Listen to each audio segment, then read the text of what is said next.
What's poppin', Guardians? It's me, MT, and welcome back to the Heavy Spoiler Show, y'all. This is about to be a breakdown of Guardians of the Galaxy Volume 2, one of the greatest MCU movies of all time. Mostly because it is a super heartfelt message about dads and what it means to be a real dad. I keep trying to send letters to my real dad, Kevin Feige, but he never answers. Alright, so the movie starts in the year 1980 as Meredith Quill and her douchebag of a boyfriend, Ego, ride along together listening to Brandy by Looking Glass, a song that Ego would tell his son Peter later on in the movie was a song all about their relationship. The car that they're riding in is colored orange and blue, much like Star-Lord's ship, the Milano, like father, like son there. Then, after the two drive into the parking lot of a Dairy Queen, they head into the woods behind that restaurant in order to find one of Ego's many extensions of himself that he has planted across the cosmos, with those extensions all looking like blue and red alien flowers of sorts. This detail about Ego is super important because it shows just how much this Marvel Cinematic Universe version of Ego the Living Planet is modeled after one of Marvel's Elders of the Universe, specifically the Elder of the Universe known as the Gardener. As most of you probably already know, the Elders of the Universe in Marvel Comics are a group of beings who have been around since the early days of the cosmos itself, spending countless millennia of their existence dedicated to their specific passions. The first Elder of the Universe that we meet in the MCU was of course the Collector, who first appeared in the post-credit scene of Thor the Dark World and was the intended buyer of the orb in the first Guardians of the Galaxy movie, as played by the super talented Benicio del Toro. And of course, the Collector's passion was collecting all sorts of things and people, with that second part being significantly worse than the first part because kidnapping is not okay. And of course, the second most well-known Elder of the Universe in the MCU is the Grandmaster, whose main passion was naturally playing games and watching other people compete in various games and competitions. And that character was hilariously and famously played by Jeff Goldblum in the much-beloved Thor Ragnarok. However, these are just two members of the Elders of the Universe. There are other Elders like the Runner, whose passion is running, the Astronomer, who has a die-hard passion for astronomy, the Obliterator, who loves to obliterate people in the same vein as like the Terminator, the Trader, who loves bartering, and most importantly, the Gardener, who has spent his super long life gardening throughout the cosmos. The human form of Ego the Living Planet in the MCU is clearly modeled after the Gardener from the Marvel Comics, and is actually an amalgamation of both the Gardener and the original comic book Ego the Living Planet, with comic book Ego actually being another member of the comic book Elders of the Universe group. And the comic book Elders of the Universe even met together on Ego's planet one time to plan their nefarious schemes. I mean, when you see Kurt Russell's Ego placed next to a picture of the original Gardener from the Marvel Comics, you'll begin to see the obvious similarities between those two characters. So technically, so far in the MCU, as of the year 2024, there are 3 main Elders of the Universe at play, with more likely on the way. Though I am not exactly sure if the High Evolutionary and Galactus count as Elders of the Universe, even though they should, but I personally do not know how old the High Evolutionary is. But I know that motherfucker is really old, so he should be in that group. But anyways, this plant that Ego has planted behind this Dairy Queen is of course not your ordinary plant, but a cosmic tumor that Ego had planted on Earth with the hopes of absorbing all of the energy that the planet had to offer into himself, much like Ego absorbed all of the energy out of Meredith into himself when he killed her in 1988. But not only this, but it's also a cosmic tumor that is specifically powered by the power of love and the heart. And we can see this exemplified at the very start of the movie when Ego's plant starts to grow as a result of Ego's genuine love for Meredith, with the camera even zooming into the Ego tumor itself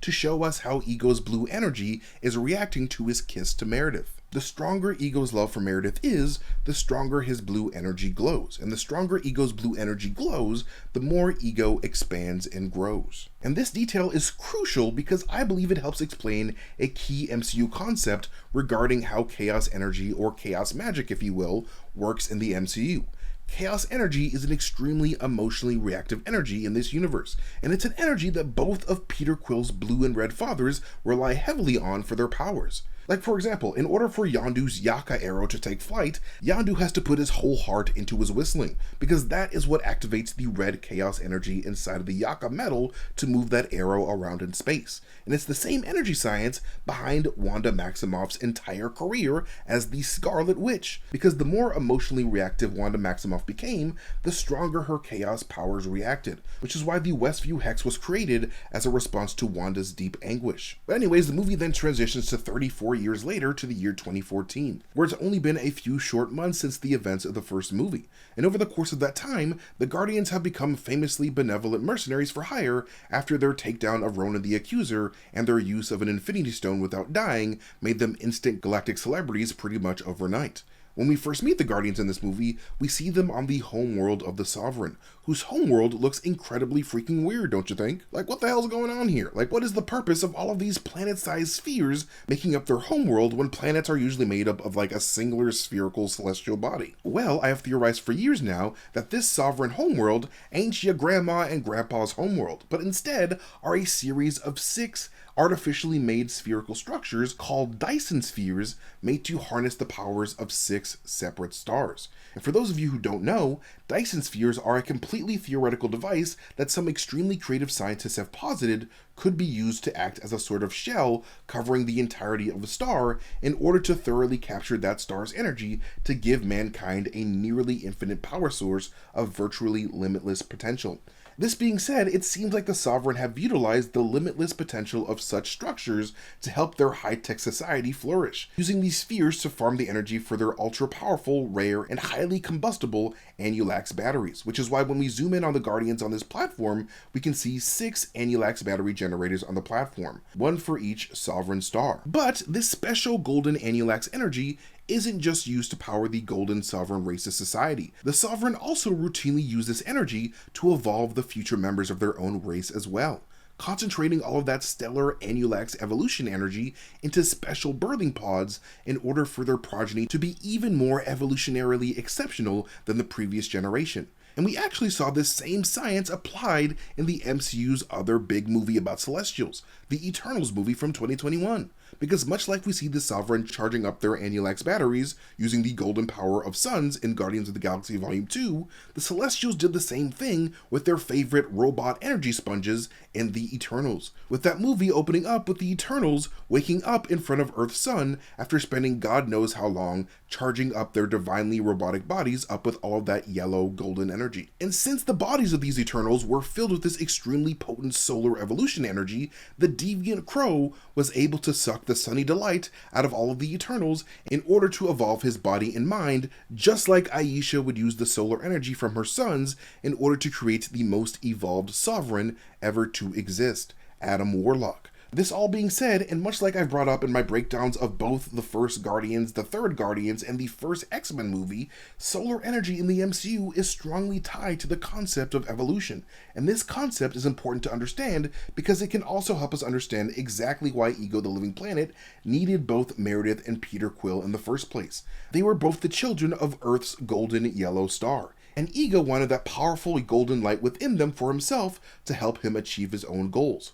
because Ego did not have access to that specific brand of light star power himself. Because Ego is a dark celestial, the only type of energy Ego has access to was a special type of energy called dark energy. And it's the same type of energy found within the Tesseract, as well as 68% of all of space in the universe, both in the MCU and in our real-life universe. Most of the universe is this invisible dark energy, and scientists have theorized that dark energy is responsible for the very constant expansion of our universe every single second. And because of this, if humanity were to somehow find a way to convert this invisible dark energy all around us into actual usable energy, then we would be able to unlock an infinite source of cosmic energy. And this is why Nick Fury and the secret Hydra nerds at S.H.I.E.L.D. were so damn obsessed with unlocking the power of the Tesseract at the Dark Energy Mission Facility at the very beginning of Avengers 1. Because if America could just find a way to weaponize all of that limitless energy, then they could be well on their way to becoming a crazy advanced nation with virtually unrivaled power. But little did America and the rest of the world know that Wakanda had already beat them to the punch a long-ass time ago when a giant dark energy meteor crashed into Africa. This being the case, dark energy is the very sea of space itself, with all the planets and stars of the cosmos swimming in this sea of dark energy, which is why dark energy is associated with the Space Stone. This is the significance of the song Brandy by Looking Glass in this movie when it comes to Ego and Meredith's relationship, as that song is about a sailor choosing the sea over a life with a woman that he met and fell in love with. Because Ego was literally blue dark energy made sentient, like he was straight up a giant blue dark energy brain. And because dark energy's main purpose in science is to expand the universe, Ego's main purpose in life was to expand himself with his expansion. Like, he was straight up merely acting in his nature. But anyways, don't worry, I'm not going to go into another big old rant about how all the energies of the MCU tie into science this time around, but if you do want that super in-depth explanation, definitely head on over to my breakdown of the first Guardians movie that you can find here on Heavy Spoilers. I'm just trying to get you guys to recognize what it means to be a dark celestial in the MCU. It's the opposite of a light celestial like we saw in Eternals. To be a dark celestial, you gotta be powered by invisible energies, or dark energies. It's only called dark because there's an absence of light there. And in Ego's case, when you look directly at his brain, you can see that he's made of blue dark energy as well as a dash of red chaos energy. 2 out of the 3 infinity energy singularities in the MCU associated with the absence of light energy, with that third energy being the purple power singularity. But while Ego's dark energy powers are indeed immensely powerful and grant him an extremely long life, like blue dark energy did for MCU characters like Namor and the people of Talokan, Aisha and the Clandestines, Kang the Conqueror, and Wenwu, dark energy is even stronger when combined with the golden solar light energy that lives within every human being who has had ancestors bathing under Earth's golden sun for generations. It was this yellow quantum energy that this dark celestial needed from both Meredith and Peter, and he used his own extremely toxic version of love to try to get that energy, with Ego ultimately resolving to put a tumor in Meredith Quill's brain in order to keep her deliriously in love with him while simultaneously hijacking her nervous system and siphoning all of that yellow mind energy light from her body until she died. So basically, Meredith literally loved Ego to death, with Ego merely using his former flame as a mini solar flame to power his expansion until he could create another godlike being that could act as a more permanent replacement battery. We actually get a little look of what Peter Quill's inner solar quantum energy power looks like at the very end of Guardians 1, when the Nova Corps is telling Peter about his unique biology. And I believe this inner solar flame would ultimately find its way onto the uniforms of the Guardians of the Galaxy themselves by Guardians of the Galaxy Volume 3, with Star-Lord placing a yellow golden flame at the center of the Guardians' blue and red uniforms, with all 3 of these colors pointing to his parents, blue and red for Ego and Yondu, and yellow for Meredith. But anyways, this all being said, this is kind of why I believe James Gunn started off this movie with the Guardians protecting solar batteries from a hungry, tentacled cosmic interloper, because it symbolically sets the tone for what Ego would end up trying to do with his living celestial battery of a son, Peter Quill. But anyways, when you look at these Annilax battery generators on this platform here, they appear to function a lot like the golden Asgardian force field generators that we saw utilized during Malekith's siege on the light gods of Asgard and Thor the Dark World, as well as the inner workings of Kang's golden yellow multiversal engine core that was the main focus of Ant-Man and the Wasp: Quantumania, with all of these yellow energy generating devices of course being associated with solar yellow mind stone energy, or more properly known as quantum energy. But anyways, after the Guardians bicker with one another about songs and sensitive nipples, in comes a big ass terrifying creature known as an abelisk in the MCU. This abelisk creature, as well as those found in the High Evolutionary's possession in Guardians 3, all appear to be strongly modeled after the extra-dimensional Great Old Ones from Marvel Comics, also known as the Many-Angled Ones, though I can't necessarily give Marvel full credit for creating these guys, as these Great Old Ones were technically originally created by author H.P. Lovecraft in the 1926 short story The Call of Cthulhu. But in Marvel continuity, these Great Old Ones were extra-dimensional creatures that were basically regarded as these primordial beings of destruction capable of possessing the bodies of living beings. However, since Kevin Feige has gone on record as saying that the Cancerverse is not a thing in MCU continuity, with the Cancerverse famously being the universe that the Great Old Ones colonized during a major Marvel Comics event, the only thing that these abelisks have in common with these Great Old Ones from the comics is that they come from a space outside of 616 in between universes. And I have a feeling that these abelisk creatures are related to the mysterious tentacled creature that Red Skull called the Champion of Hydra in the first Captain Carter episode of What If back in Season 1, as that creature seemed to have also emerged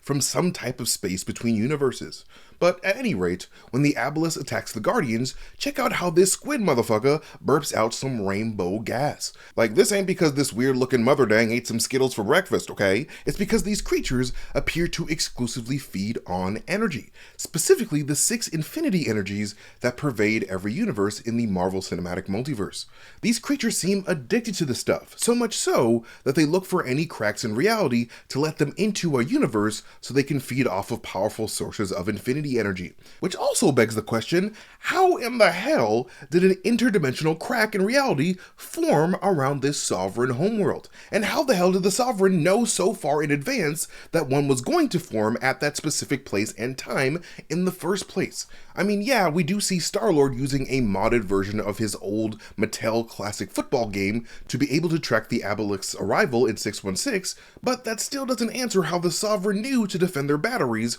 from an interdimensional invader. If I had to guess, the answer likely has to do with the large unnatural gathering of stars that the Sovereign appear to live on with their Dyson spheres. Due to the sheer mass of these stars, wild gravitational distortions appear to be happening around the Sovereign, causing super odd tears in time to happen. And not only is this evidenced by the regular arrival of abelisk creatures to feast on all that harvested stellar energy, but it also might serve to explain why there's a giant quantum asteroid field not far from the Sovereign, with each of these asteroids appearing to disappear and pop up over and over again as they appear to shift through different positions in space-time. So basically, it seems to me that, instead of stopping their unnatural solar farming, these sovereigns simply elect to hire whatever mercenaries they can find to exterminate abelisks as they pop up through various gravitational anomalies of their own doing. But anyways, as the Guardians take care of the abelisk, Baby Groot dances to Mr. Blue Sky by the Electric Light Orchestra, with Mr. Blue Sky being a slight nod towards the coming of Ego the Living Planet, a celestial being who uses the blue dark energy that pervades the sky and space as his main power source. Ego is literally Mr. Blue Sky. And also, fun fact, director James Gunn actually did the mocap for this dance sequence. And you can really tell because this baby tree is tearing it up, man. But anyways, after the fight, when the Guardians are getting ready to meet up with Aisha, we get our first hints towards Rocket's common history with the Sovereign people when we see Rocket pick up one of the Annulax batteries to examine them, likely noticing the handiwork of the High Evolutionary all over those dang batteries. A realization that, I believe, was his main motivation for stealing the batteries from the Sovereign in the first place. I mean, if you rewatch Rocket's torturous evolution from a normal raccoon to an intelligent cyborg in Guardians of the Galaxy Volume 3, you'll notice that the High Evolutionary and his assistants appear to use a strange golden liquid on Rocket to facilitate his evolution. And it's a liquid that can also be found within the cages of the High Evolutionary's mutated star children when the Guardians discover them later on in the film. I talk about all of this in my Guardians 3 breakdown, by the way, so if you want to check that out, feel free to hit up the Heavy Spoilers channel. In his quest to evolve as much life as he could, it appears that the High Evolutionary has discovered a way to synthesize the evolutionary power of solar quantum energy to aid in the evolution of beings like Batch 89, the Star Children, and the Sovereign. So since this golden stuff was at the center of Rocket's trauma and evolution, he was able to recognize what these Harbulary batteries were right from the jump, and even knew that they were powerful enough to destroy Ego later on in the movie. Then the Guardians enter the Sovereign throne room to meet up with the High Priestess Aisha, as played by the talented and beautiful Elizabeth Debicki, and one of the reasons why she got this role is because she was so damn tall, standing at a whopping 6'2". But to make her look even taller, they made her wear platform shoes that made her height increase to 6'7". 6 foot, 7 foot, 8 foot bunch. Aisha then tells the Guardians how all the members of the Sovereign race are meticulously crafted with birthing pods, with an early prototype of a Sovereign birthing pod being seen amongst the Collector's Collection in Guardians of the Galaxy Volume 1. These birthing pods are of course modeled after the birthing pod that Adam Warlock was born in the Marvel Comics when he was first introduced in the pages of Fantastic Four 67. In the comics, both Adam Warlock and Aisha were created by this group of overly ambitious asshole scientists called the Enclave in their quest to genetically engineer a perfect being that would help them rule the world as they saw fit. However, after Adam Warlock went rogue, they decided to try their hand at making another perfect being through the creation of Aisha in Incredible Hulk Annual number 6 from 1977. Aisha would initially be born as a man named Paragon, until Paragon made a second birthing pod cocoon for himself to finish his metamorphosis into the powerful female being Aisha in the pages of Marvel 2-in-1 from 1979. When Aisha was born, she was merely known as her, just like Adam Warlock was originally known as him. before adopting the name of Adam Warlock. But unlike the mother-son relationship that Aisha and Adam have in the MCU, the comic book Aisha initially sought out Adam Warlock to become a mate for her in order for the both of them to create an entirely new species of perfect golden people. Comic book Aisha was a million times kinder than the Aisha of the MCU, who, along with the rest of her race, have clearly let their perfect genetics go to their heads. But while the Guardians are meeting with Aisha in this scene, notice how Aisha tells Star-Lord that she senses his unique genealogy just by looking at him, implying that Aisha's eyes may have evolved in such a way to be able to detect genetic abnormalities within people with just her eyeballs, which is kind of insane. And because of this, she even proposes that the both of them do the deed so that they could possibly create a new breed of sovereign celestial hybrid, something that Peter refuses in order to stay in Gamora's good graces. However, this refusal, combined with Aisha's anger at the Guardians later on in the movie, may have actually inspired Aisha to make Adam Warlock in the first place, as she probably viewed Star-Lord as too powerful to defeat as the son of a Celestial. So she decided to spend the next decade making sure that she could create a perfect weapon to defeat the Guardians later. But anyways, when Gamora interrupts Aisha's attempt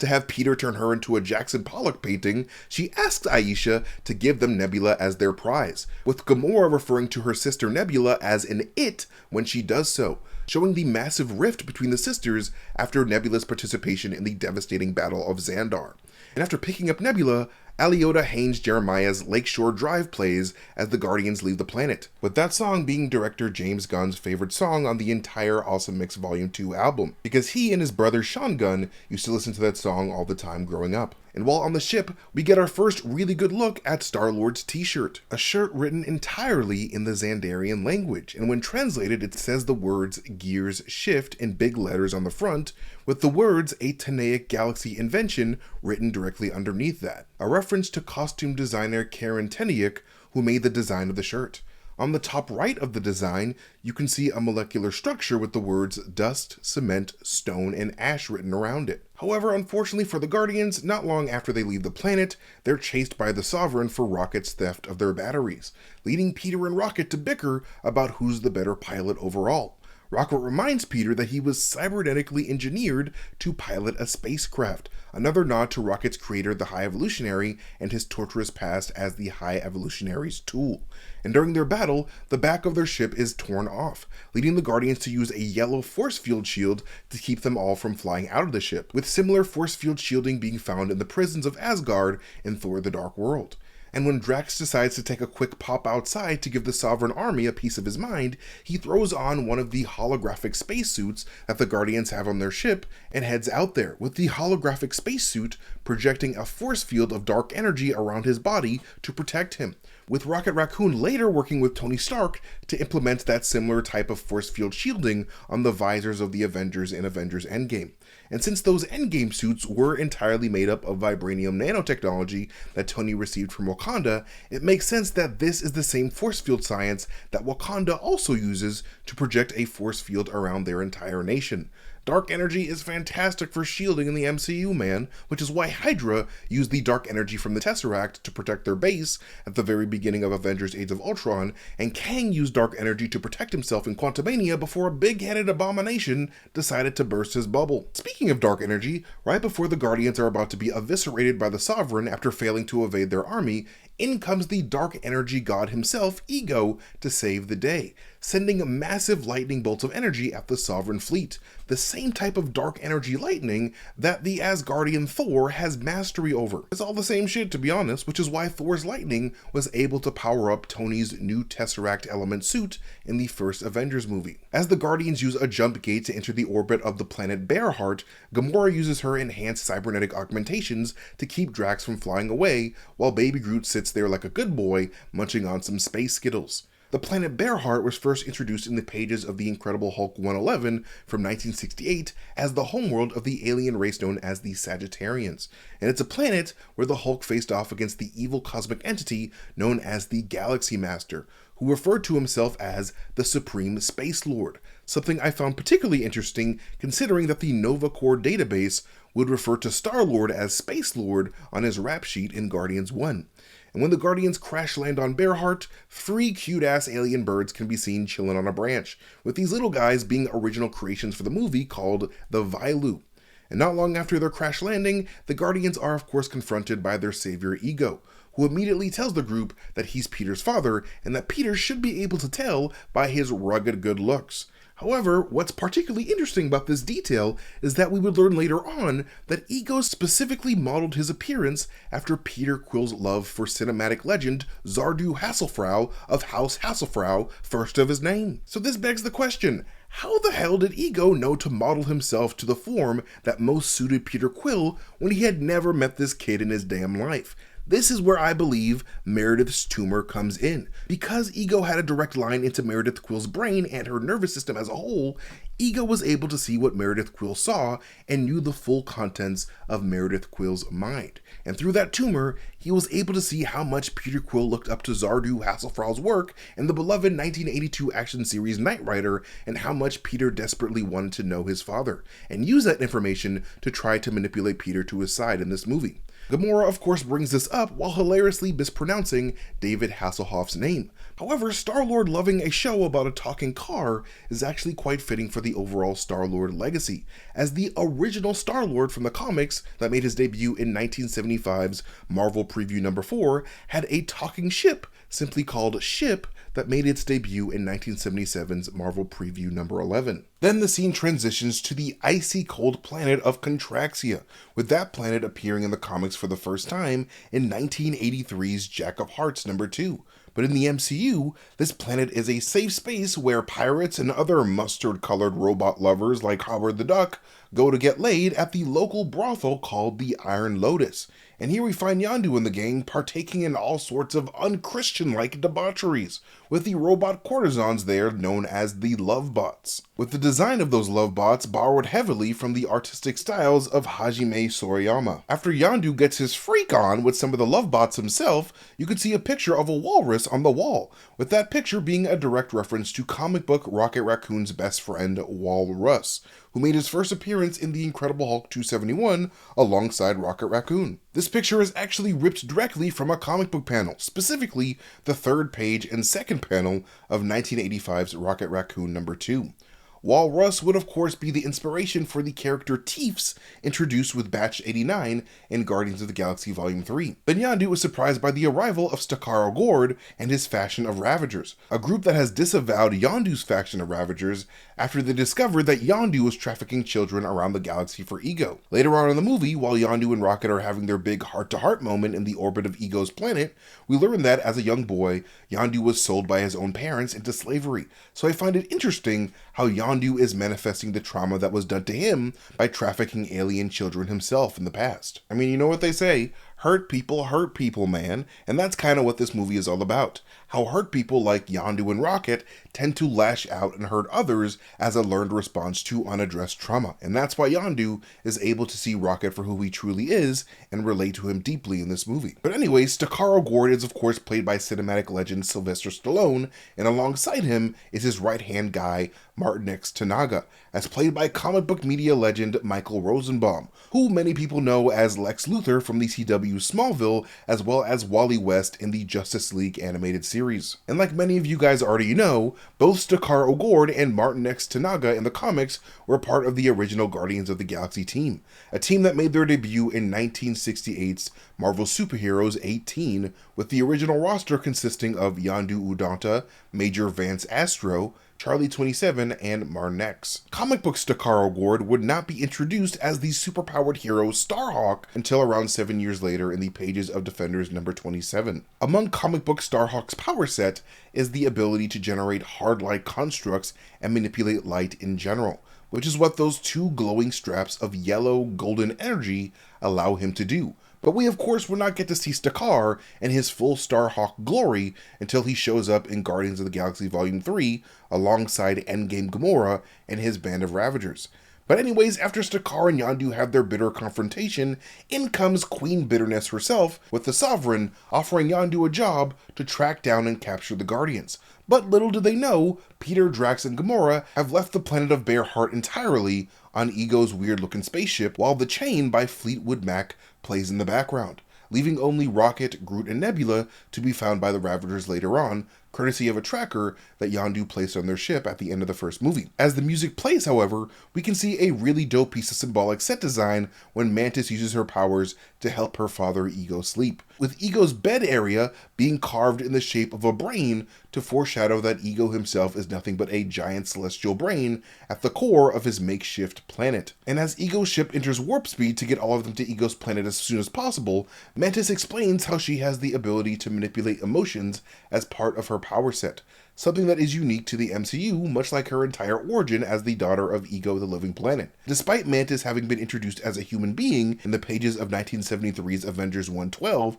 director James Gunn decided to make Mantis an alien in this movie just so that Star-Lord could remain the only sole guardian from Earth. Mantis is of course played by actress Pom Klementif and was chosen after an extremely meticulous audition process, with hundreds of actresses apparently vying for the role. Meanwhile, back at Bearheart, Rocket jams out to Southern Nights by Glenn Campbell as he kicks the asses of Yondu's faction of Ravagers. But after Yondu shows up with his Yaka arrow, Rocket's fun ends pretty damn quickly. However, unfortunately for Yondu, when he announces his plans to take the batteries instead of the Guardians, that doesn't go well with the rest of his men, with the Ravager Taserface deciding to take the opportunity to stage a mutiny on their soft-ass leader. Making his debut in the first issue of 1990's Guardians of the Galaxy comic, Taserface was originally a part of a race of purple-ass aliens called the Stark, who were named that because of Tony Stark himself. In the alternate universe of Earth 691, Iron Man decided it was a great idea to launch a bunch of his Stark technology into space rather than risk that technology falling into the hands of the Martians who were invading Earth at that time. That technology would eventually find its way to an alien planet where that planet's primitive species would use Stark's technology to rapidly evolve their society, naming themselves the Stark because of how instrumental that technology was for their people, with the Starks all wearing Iron Man suits as part of their culture. However, much like Taserface in this movie, the Stark are kind of major assholes, and because of that, they would become enemies of the original Guardians of the Galaxy team. Comic book Taserface was a cyborg scout for his people who was among those tasked to stop the Guardians. But when he failed, however, the Stark would eventually torture him before giving him new high-tech cybernetic upgrades to try again, while also giving him the new name Overkill. But eventually, Overkill/Taserface would die in an explosion of his own in the pages of Guardians of the Galaxy 48. So both versions of Taserface both shared a similar taser fate. But anyways, as the Guardians arrive on Ego's planet, 1970's My Sweet Lord by George Harrison plays in the background. And not long after this, Ego then goes on to tell Gamora, Peter, and Drax that he's a member of the celestial race of lowercase g gods. But unlike most Celestials, Ego was special because he straight up had zero recollection of where he came from, or how his brainy-ass self came to be. However, Ego's origin is detailed in the Marvel Comics, specifically in the pages of 1974's Thor 228, about 8 years after Ego was introduced in Thor 132 in the year 1966. In Thor 228, we learn that Ego was originally a scientist by the name of Egros. Because the sun that neighbored Egros' planet was set to go supernova, Egros spent that planet's last few days trying to figure out a way to save his people, and Egros would eventually resolve to try to preserve all the people of his planet by having them hide in a special bunker in the planet's core. However, when the sun exploded way ahead of schedule, Egros did not get a chance to reach those underground bunkers in time, leading the resulting supernova to cause every living being on the dying planet to somehow become one with Egros himself, reshaping Egros into the entity known as Ego the Living Planet. This Marvel Comics origin story very much lines up with the conditions to create a celestial being in the MCU, much like we learned in 2021's Eternals. In that movie, Arishem revealed that Celestials were born as a result of the combined golden mind singularity energies from every single human being that has ever lived, with all that yellow quantum energy being used to feed the celestial seed that would eventually become the golden celestial Tiamat. So basically in the comics, Egros himself basically acted as the celestial seed that absorbed all of the energies of his people into himself, elevating himself into a higher type of life form. So even though it seems evident that the origins of Ego in the MCU are drastically different than the origins of Ego in the comics, given the fictional science that Kevin Feige and Marvel have made for the origins of the Celestials in Eternals, it only made sense for Ego's comic origins to inspire Marvel to classify him as a Celestial in MCU 616. But speaking of Ego, ever since James Gunn was working on Guardians of the Galaxy Volume 1, the intention was always for Ego to eventually be revealed as Peter's father. However, some folks at Marvel Studios would eventually find out that the rights of Ego the Living Planet actually belonged to 20th Century Fox at the time, so Marvel was in a bit of a pickle. But luckily, a deal between Marvel Studios and Fox was reached that allowed Marvel Studios to have the full rights to Ego in exchange for the rights to alter the power set of Negasonic Teenage Warhead for the first Deadpool movie. So you can thank everyone's favorite Merc with a Mouth for allowing Guardians 2 to happen. Another win from Marvel Jesus. But anyways, as the Guardians walk through the doors of Ego's castle, check out the design of the doors themselves, as I believe you can see the design of Ego's blue and red cancerous plants repeated along the sides of each of those doors, which I thought was an incredibly nice subtle design detail. And during Ego's presentation to the Guardians about his origins, he mentions how, after he spent millions of years trying to form a planet around his brain, he had a strong urge to find life, which makes sense considering that Arisham's band of Celestials all naturally possessed a strong affinity for life themselves. But unfortunately, Ego would also adopt the Celestials' innate drive to place celestial seeds throughout all the planets with sentient life across the cosmos. But instead of planting seeds to make new celestial life, Ego merely planted seeds of his own damn self in order to increase his own damn power, especially after he became so disappointed at how insignificant all the little sentient lives around him were. And to that end, not only did Ego plant seeds in planets, but he would also go around planting his tumor seeds in people, which is partly why Drax quite intelligently asked Ego if he was smuggling some celestial testicles in those pants. However, I do not think it was only Ego's sexual intimacy with Meredith that acted as the celestial seed for the birth of his son Peter, but mostly the celestial tumor that Ego placed within Meredith's head itself, with Ego planting yet another seed within Meredith's head so that the cosmic blue dark energies of Ego could graft Ego's celestial nature onto Peter's DNA, which is why I believe when Ego shows a baby Peter in Meredith's womb, Meredith's stomach glows blue to show the tumor's influence on Peter's development. This would serve to explain why Ego felt like he had to put a tumor within Meredith's head in the first place, not because he was purposely being cruel, but because planting a celestial seed within an energy-rich place was the only way to create another celestial being. And there's no place more energy-rich in the human body than the human brain, the hub of energy in the human body that connects to the entire human nervous system. The way I see it, Ego's tumor both fed blue dark energy into Meredith's pregnant body while simultaneously sucking out the golden mind singularity energies out of Meredith that would have otherwise gone to Tiamat if her body got to naturally decompose that energy inside of the earth. So basically, Ego was giving her blue energy while taking out her yellow energy.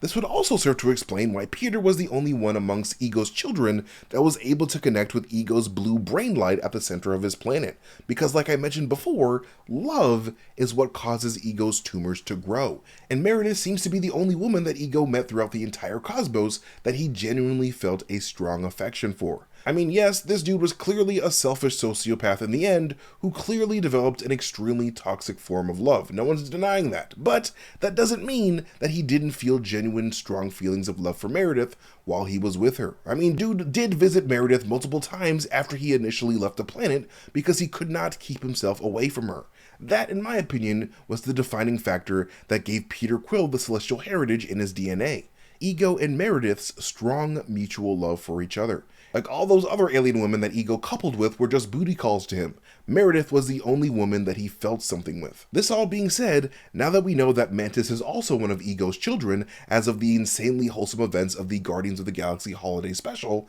I am genuinely curious as to what Ego's relationship was with Mantis's birth mother, as Mantis herself appears to have been granted some superpowers as a result of her own celestial heritage, even if she didn't have the exact connection to Ego's brain that Ego was looking for. But speaking of Mantis's birth mother, later when Ego is revealing how much of a cosmic fuckboy he's been by showing Peter all the women that he slept with, the top left of that group of women appears to have an alien woman that looks like a member of Mantis's mysterious alien race, implying that this woman was indeed Mantis's mother. But anyways, after Peter gets this lore dump from Ego, he soon quickly channels the dark energy light within Ego's planet by focusing on his love for his mother, and uses that light to play a fun game of catch with his dad and bond with him. Meanwhile, while all this is happening, things aren't going great with Peter's other dad, as Taserface and the boys lock both Yondu and Rocket on their ship, with their only hope of escape being the adorably dumb Groot. And while Groot goes to retrieve Yondu's prototype fin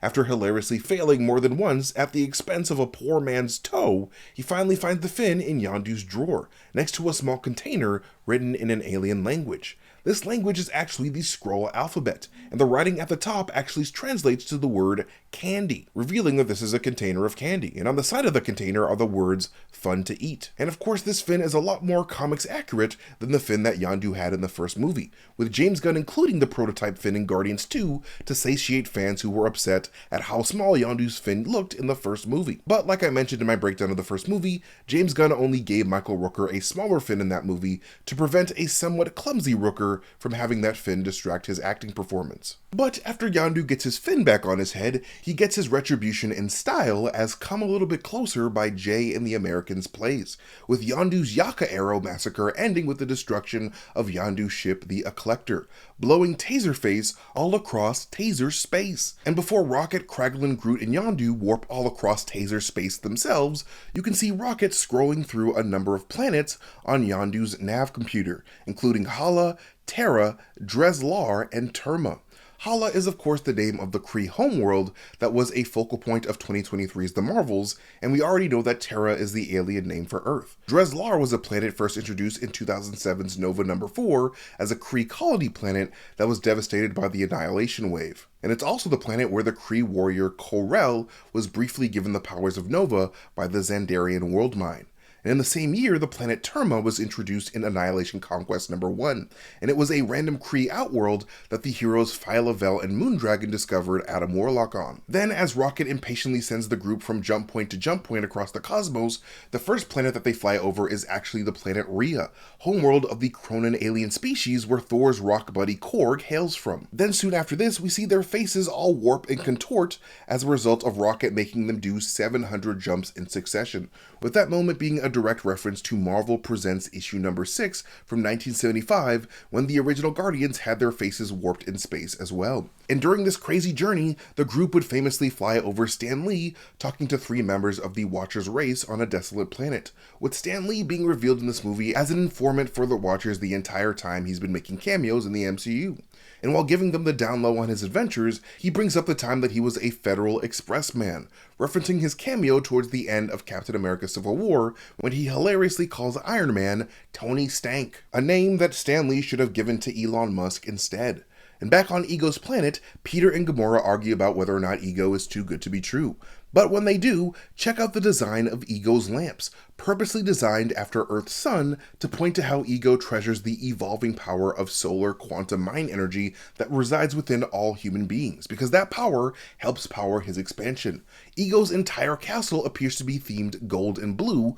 not only to show Ego's connection with Meredith, but also to show the 2 main energies that powers Ego's expansion and would begin to evolve him into a god of a universal scale. Because if you think about it, at the end of the day, Ego's main goal was kind of to become like Dormammu from Doctor Strange 1, a cosmic being that became obsessed with feeding off of the energies of living beings for the purpose of becoming one with everything. This is because Ego's primary objective in Guardians 2 was to become the only being in cosmic existence, not only in the 616 universe, but in the entire multiverse, much like Dormammu's goal in the first Doctor Strange movie. Ego wanted to become the cosmic entity Eternity himself by taking over every single planet and star that made up Eternity's impossibly infinite body. This is the reason why I believe Ego shows Star-Lord Eternity when he touches Star-Lord's head and puts him under his trance, because he was trying to show Peter exactly what he was after. Because Ego the Living Planet is nothing but a cancerous growth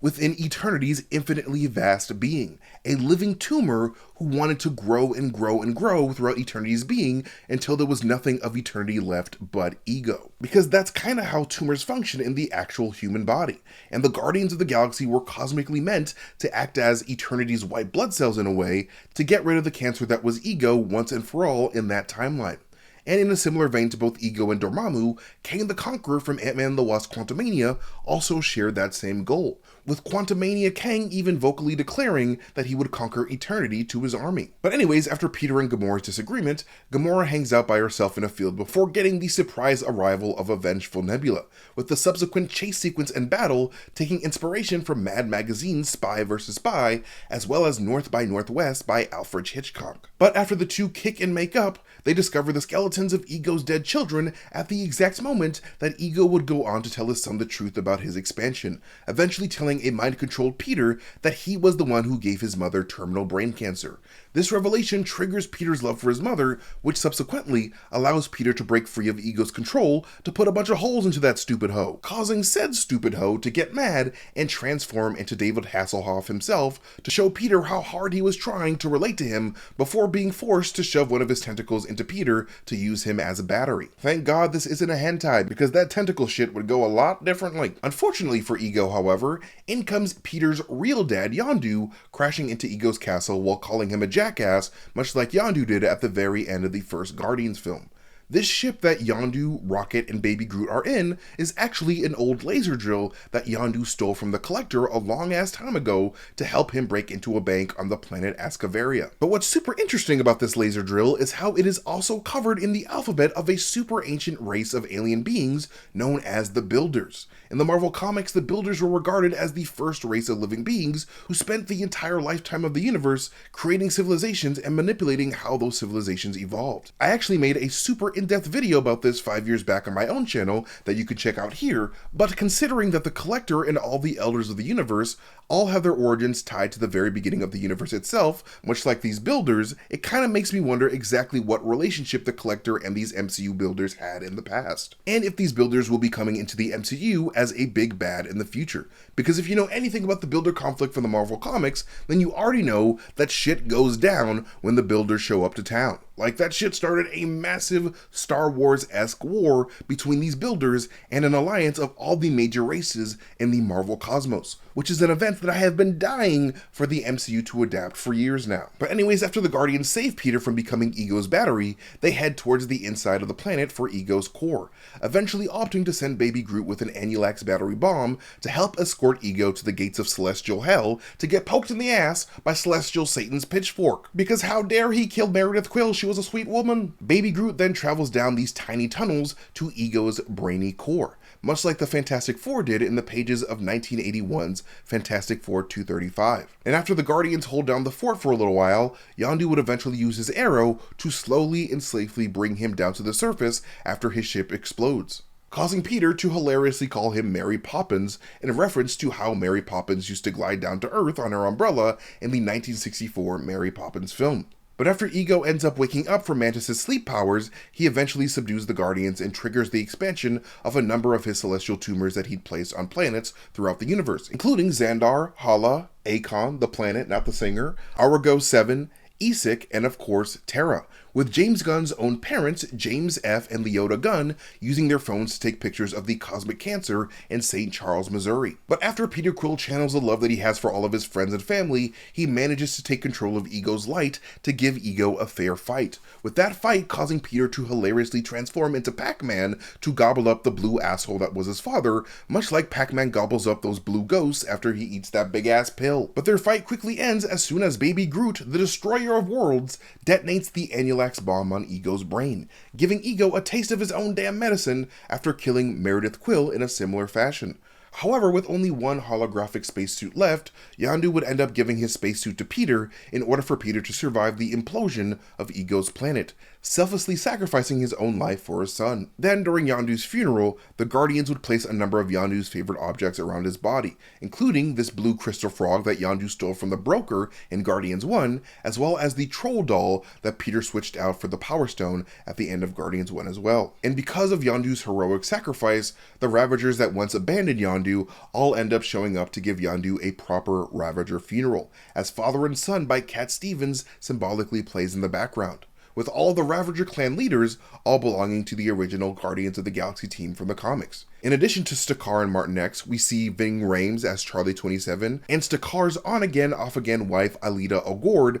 played by Michelle Yeoh. And then during one of the post-credit scenes, when Stakar calls for a reunification of the Ravagers following Yondu's funeral, we also see classic Guardians characters Kruger the Sorcerer and Mainframe the Robot, with Mainframe being played by actress Miley Cyrus in this movie before getting replaced with Miss Menace actress Tara Strong in Guardians 3. And finally, during the actual credits of Guardians 2, we can see Jeff Goldblum as the Grandmaster doing a little dance a few months before his debut in Thor Ragnarok. And even though the Grandmaster himself was not a thing in this movie, him showing up in a film centered around a possible Elder of the Universe is extremely fitting in my opinion. But yeah, thank you guys so much for watching this breakdown of Guardians of the Galaxy Volume 2. This movie means so much to me, as do all the Guardians movies, and it means even more to me that you guys took the time to watch me ramble about it. You guys can follow me at Mastertainment on Twitter, YouTube, Instagram, wherever I am on the internet, but most importantly, follow Heavy Spoilers here on YouTube, and then when you do, hit that notification bell to get notifications for every time we upload a video. And hey, maybe take some time to hit up the Heavy Spoilers store to pick up some merch. We got some really great stuff down there. But regardless of what you do, we are so grateful that you guys took the time to watch this video. You guys are amazing, and we'll catch you guys later. Bye.